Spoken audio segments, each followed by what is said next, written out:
이민수 32세는 평범한 회사원으로 동료들의 부탁을 거절하지 못하는 성격을 가지고 있습니다. 한국 직장 문화에서 흔히 볼 수 있는 유형으로 상사나 동료의 요청에 예라고 말하는 것이 습관화되어 있습니다. 2023년 한국노동연구원 조사에 따르면 직장인의 68%가 불필요한 업무 부담을 경험한 적 있다고 응답했는데 민수는 그 대표적 사례입니다. 거절하지 않는 성격으로 인해 민수의 업무량은 점차 증가합니다. 한국직장건강연구소의 자료에 의하면 업무 과부하 상태가 6개월 이상 지속될 경우 우울증 발생률이 3배 증가한다고 합니다. 민수의 책상에는 처리하지 못한 문서들이 산처럼 쌓여 있고 그는 매일 2시간 이상 야근을 하게 됩니다. 이는 한국의 평균 야근 시간 1.5시간을 이미 초과한 수치입니다. 퇴근 후에도 민수는 선배의 회식 제안을 거절하지 못합니다. 한국직장인연합회 통계에 따르면 직장인의 54%가 원치 않는 회식에 참여한 경험이 있다고 합니다. 특히 30대 남성의 경우 월 평균 3.2회 회식에 참여하는 것으로 나타났습니다. 민수는 이미 가족과의 약속이 있었음에도 불구하고 인간관계를 망칠 수 없다는 생각에 억지로 참여합니다. 지속적인 약속 파기로 인해 민수의 가정생활은 악화됩니다. 한국가정상담협회의 연구에 따르면 주 2회 이상 야근이나 회식으로 가족과의 약속을 어기는 경우 이혼 위험이 2.5배 증가한다고 합니다.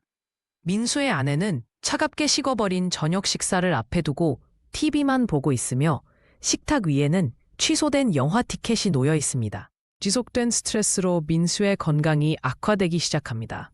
국민건강보험공단 자료에 따르면 과로로 인한 두통을 호소하는 30대 직장인은 연간 23% 증가했다고 합니다.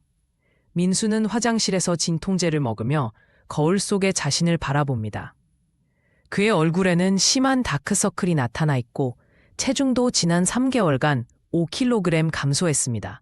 피로가 누적된 민수는 중요한 프로젝트에서 치명적인 실수를 저지릅니다. 한국경영자총협회의 보고서에 의하면 과로로 인한 업무 실수로 인한 기업 손실이 연간 3조 원에 이른다고 합니다. 회의실에서 상사는 민수가 작성한 잘못된 수치가 포함된 보고서를 들고 분노하며 동료들의 실망스러운 시선이 민수를 향합니다. 동료들은 이제 민수를 이용하기 쉬운 사람으로만 여깁니다. 서울대학교 심리학과 연구에 따르면 거절을 못하는 사람에 대한 주변인의 존경도는 시간이 지날수록 42% 감소하는 것으로 나타났습니다. 커피숍에서 민수는 혼자 앉아있고 멀리서 동료들이 그에 대해 수군거리는 모습이 보입니다. 업무 부적응으로 인해 민수는 스스로 퇴사를 결정합니다. 고용노동부 통계에 따르면 2023년 한국에서 인적관계 문제로 인한 자발적 퇴사 비율이 28%로 집계되었습니다. 민수의 책상은 이미 정리되어 있고 그가 마지막으로 들고 있는 사직서에는 개인적인 사정이라는 모호한 사유만 적혀 있습니다. 취직과 스트레스로 인해 민수의 결혼 생활이 위기에 처합니다. 한국보건사회연구원 조사에 따르면 실직 후 6개월 이내에 이혼 위험도가 3.1배 증가한다고 합니다.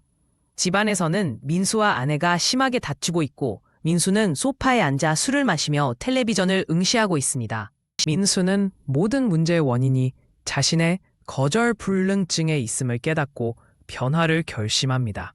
심리학 전문가들은 건강한 경계 설정이 직장생활 만족도를 67% 향상시킨다고 강조합니다.